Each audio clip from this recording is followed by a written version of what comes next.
Okay, so andito na po kami ngayon sa Bakakay, Albay, and it's already 6:30 in the evening.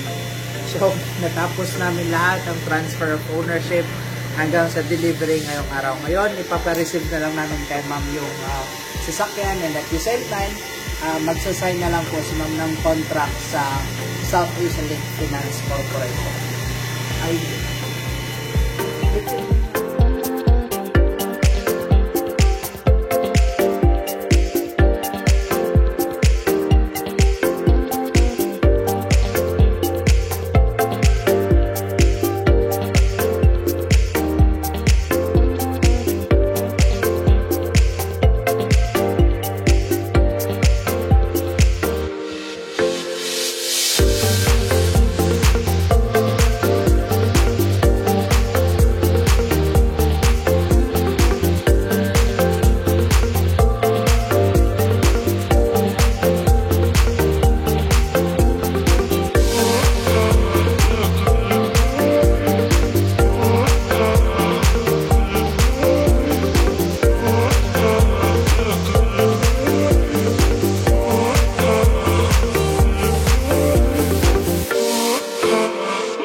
So, Sir Ronnie, tapos na po ang transaction namin ni ma'am. Deliver na namin dito ang unit sa kanya. Settled na rin ang down payment and lahat na documents na permahan na po namin. Maraming salamat po sa tiwala mo kahit nasa malayo.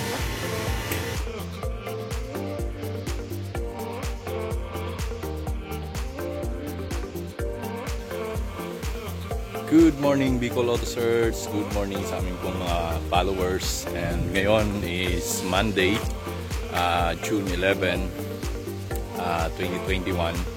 So merong pumunta dito sa atin ngayon na buyer.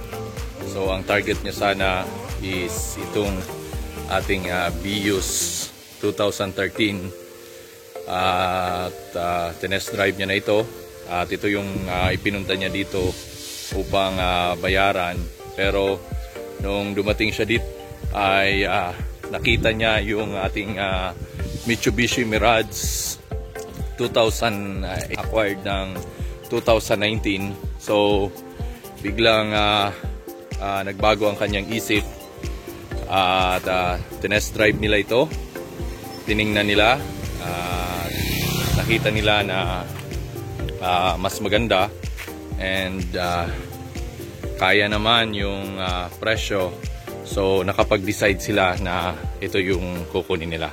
So tara, tingnan natin kung ang mga documents ayusin at kung ano yung mga payment.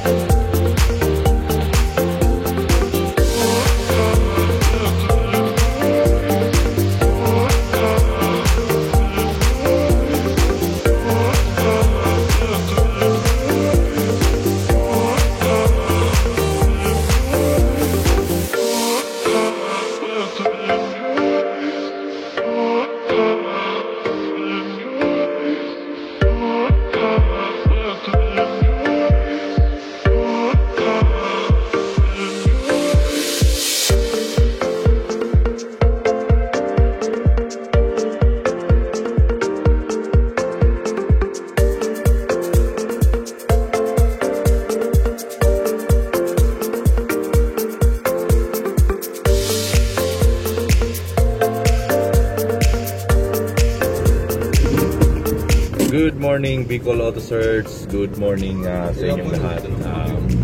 Nandito kami ngayon sa Villa Hermosa, Daraga, dahil sa may titingin ng ating pong Mitsubishi Mirage 2015 automatic transmission. So iniintay namin dito, kasama ko si Boss RD. possible buyer natin. So, hintayin natin kung ano ang magiging decision ng ating pong buyer. Ito po ay nag-inquire sa ating pong mga post sa FB, sa marketplace. So, kakausapin natin ngayon.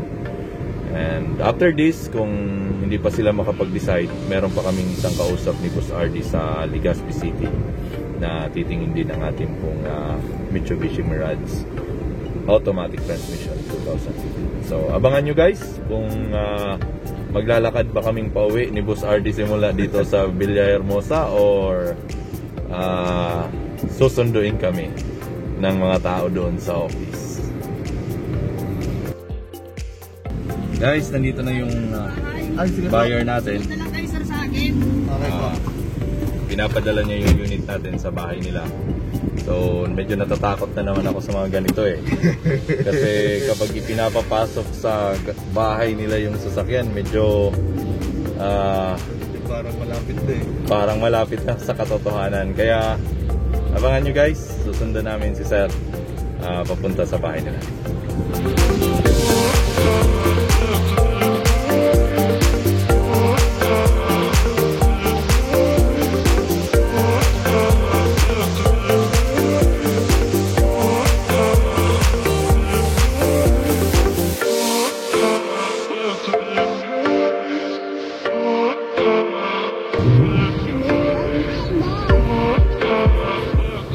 Dito na kami guys sa bahay ng buyer na.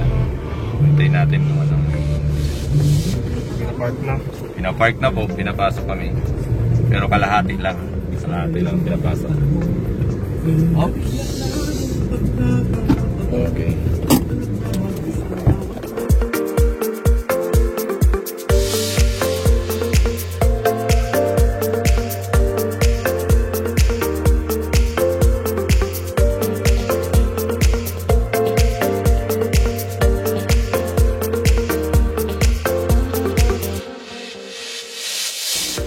So, yun mga ka-auto, yung kasama namin sa Bicol Auto Search. Nandito po kami, inaayos lang po namin yung papers. So, nakapag-decide na po sila, sir, na bayaran yung sasakyan. Pero dadalhin pa rin namin ni Boss RD yung sasakyan sapagkat yung request nila, sir, ay i-transfer sa kanila yung pangalan ng sasakyan. So, nagkasundo na kami at yung transfer ay sinagot na lang po nila. So, yun. Isang magandang katapusan ng July ito para sa atin mga ka-auto.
Yes, good morning muli mga ka-auto. So yon, lunch na pala.